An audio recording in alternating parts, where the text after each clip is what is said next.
बिस्मिल्लाहिर्रहमानिर्रहीम। ऐसे फॉर्मेटिंग में हम अब तीसरे पार्ट को डिस्कस करेंगे, बैकग्राउंड को। जैसा कि आपने पिछली वीडियोस में देखा है, फर्स्ट पार्ट में देखा है कि ऐसे के फॉर्मेट के बेसिकली तीन पार्ट होते हैं। इंट्रोडक्शन पैराग्राफ, उसके बाद होते हैं बॉडी पैराग्राफ्स जिनकी तादाद ज़्यादा हो सकती है, इसी तरह कंक्लूजन पैराग्राफ। तो हमने दूसरी वीडियो में डिस्कस किया था हुक को, क्योंकि जो इंट्रोडक्शन पैराग्राफ है उसके तीन पार्ट होते हैं। पहले हम डिस्कस कर चुके हैं दूसरे पार्ट में कि हुक को लिखते हैं, उसके बाद बैकग्राउंड इंफॉर्मेशन लिखते हैं, तीसरे नंबर पे थीसिस स्टेटमेंट। तो ये तीन चीज़ें होती हैं। तो इसमें हम डिस्कस करने जा रहे हैं बैकग्राउंड को, बैकग्राउंड इंफॉर्मेशन को, कि ये कैसे लिखी जाती हैं। तो background information should help your reader understand what you are going to write. यानी आपका बैकग्राउंड इंफॉर्मेशन को पढ़ के रीडर ये समझ सकता है, ये समझ जाएगा कि आप क्या लिखने जा रहे हैं। वो आपका पूरा ऐसे पढ़ने की बजाय आपका बैकग्राउंड पढ़ेगा और अंडरस्टैंड कर जाएगा कि आप आगे जाके क्या लिखेंगे। तो ये बहुत इम्पॉर्टेंट है। यहीं से आपका इमेज बनेगा, यहीं से आप वो जो आपके पेपर चेक कर रहा होगा, ऐसे चेक कर रहा होगा, उसका माइंड बनेगा कि इसको कितने मार्क्स देने हैं। और इसी तरह आपने अगर बैकग्राउंड अच्छा लिखा होगा तो उसका माइंड आपके लिए अच्छा बन जाएगा और आपको मार्क्स ज़्यादा मिलेंगे। तो हम डिस्कस कर लेते हैं कि बैकग्राउंड इंफॉर्मेशन में आप क्या क्या लिख सकते हैं, यानी टाइप्स ऑफ बैकग्राउंड इंफॉर्मेशन। तो ये 6 हैं। आप ये 6 की 6 भी लिख सकते हैं और इनमें से कोई एक भी लिखी जा सकती है। यानी मिनिमम एक आप लिखें और मैक्सिमम 6 लिख सकते हैं। तो first of all, surprising fact और स्टेटिस्टिक्स। अगर आप कोई फैक्ट लिखते हैं, कोई फिगर, कोई स्टेटिस्टिक्स लिखते हैं, तो वो आपका बैकग्राउंड कहलाएगा। आप इसको कंफ्यूज नहीं करना। पीछे हुक में भी मैंने कहा था कि सरप्राइजिंग फैक्ट और स्टेटिस्टिक्स लिख सकते हैं। अगर आपने वहाँ पे कोई फैक्ट और फिगर्स लिख दिए हैं तो फिर बैकग्राउंड में आप उसको रिपीट नहीं कर सकते। आप फिर बाकी जो बचते हैं 5 टाइप्स बचती हैं बैकग्राउंड की, तो उनमें से कोई लिख देंगे। तो सेकंड वन है डेफिनेशन।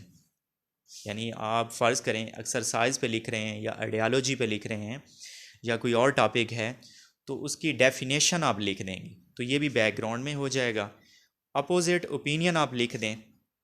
इसी तरह पॉजिटिव और नेगेटिव ओपिनियन आप लिख सकते हैं। कोई हिस्ट्री आप बयान कर सकते हैं इससे रिलेटेड, या ट्रेंड्स और रीसेंट चेंजेस जो हुई हैं, वो जो टॉपिक है तो उससे रिलेटेड आप ये चीज़ें लिख सकते हैं। तो ये बैकग्राउंड कहलाएंगी। तो बैकग्राउंड इंफॉर्मेशन की ये जो टाइप्स हैं इनको हम एग्जाम्पल्स के साथ देखते हैं। सरप्राइजिंग फैक्ट और स्टेटिस्टिक्स, इसकी एग्जांपल ये है कि vigorous 30-minute walk raises your heart rate and Burns over 100 calories. तो ये आपने फैक्ट एंड फिगर्स दिए हैं जिनसे इनकार नहीं किया जा सकता, तो ये आप लिख सकते हैं। लेकिन अगर आपने हुक के अंदर कोई इसी तरह फैक्ट एंड फिगर लिख दिया है तो यहाँ पे ये फिर ना लिखें। रिपीटेशन नहीं आपने करनी, रिपीट नहीं करना। इसी तरह डेफिनेशन आप लिख सकते हैं, यानी एक्सरसाइज की। Vigorous exercise is physical activity that raises the heart rate and speed up breathing. तो ये आपने विगरस एक्सरसाइज की डेफिनेशन लिख दी है। तो अगर आपने डेफिनेशन लिख दी है तो ये भी गुड है और ये बैकग्राउंड में शामिल हो जाएगा। बैकग्राउंड वाला जो हिस्सा होगा इंट्रोडक्शन का वो कंप्लीट हो जाएगा। अगर आपको डेफिनेशन नहीं आती तो फिर आप पॉजिटिव और नेगेटिव ओपिनियन लिख सकते हैं। For example, many people view walking as too easy to improve health और हेल्प वेट लॉस। तो ये आपने पॉजिटिव एक ओपिनियन दे दिया है, आपने अपना ओपिनियन दिया है, पर्सनल ओपिनियन दिया है। ये पॉजिटिव भी दे सकते हैं, नेगेटिव भी दे सकते हैं। तो यहाँ पे आपने पॉजिटिव ओपिनियन दिया है और कोशिश करें कि पॉजिटिव ही दिया करें। उसके बाद है अपोजिट ओपिनियंस, यानी आप दो ओपिनियन इकट्ठे आप लिख दें, अपोजिट हों एक दूसरे के। इसकी एग्जांपल आगे दी हुई है। Some people enjoy walking but other prefer higher intensity sports like running weight lifting और स्विमिंग। तो ये देखें यहाँ कंट्राडिक्शन है, ये अपोजिट ओपिनियंस आ गए हैं। सम पीपल इंजॉय वॉकिंग, तो ये एक ओपिनियन है, यानी कुछ लोग वॉकिंग पैदल चलने को इंजॉय करते हैं। तो बट के बाद हमने अपोजिट इसका ओपिनियन दे दिया, but others prefer higher intensity sports like running, weight lifting और स्विमिंग। तो आप ये भी इसी तरह लिख सकते हैं, अपोजिट ओपिनियन भी लिख सकते हैं।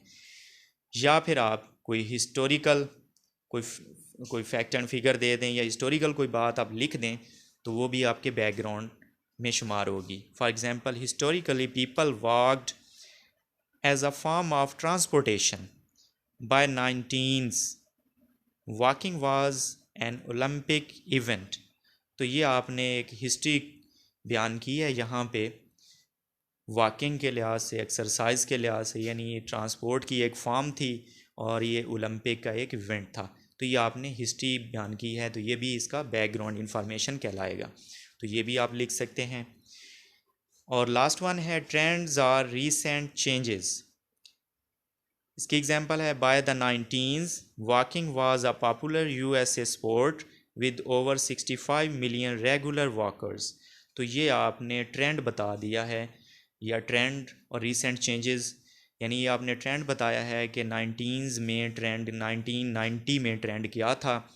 Walking was a popular USA sport, तो ये एक यूएसए में एक पॉपुलर स्पोर्ट है वॉकिंग, और 65 मिलियन रेगुलर वॉकर हैं वहाँ पे। तो ये आपने ट्रेंड वहाँ का बताया है, यूएसए का एक ट्रेंड बताया है। तो ये भी बैकग्राउंड इंफॉर्मेशन में शामिल है। तो इंशाल्लाह हम नेक्स्ट वीडियो में थीसिस स्टेटमेंट को डिस्कस करेंगे, तो हमारा ये इंट्रोडक्शन पैराग्राफ मुकम्मल हो जाएगा।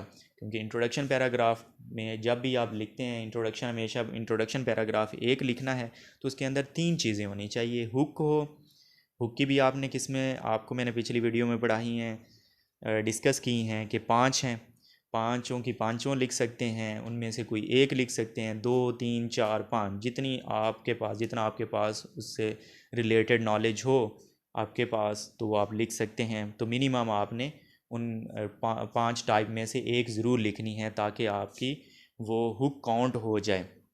इसी तरह दूसरा हमने डिस्कस किया है बैकग्राउंड इंफॉर्मेशन, तो उसकी 6 किस्में हैं और 6 को हमने एग्जाम्पल के साथ पढ़ा है। तो इनमें से कोई आप एक पुट कर सकते हैं, 5 ये 6 की 6 भी पुट कर सकते हैं, लेकिन कोशिश करें कि कोई बेस्ट, इनमें से कोई एक बेस्ट आप पुट कर दें।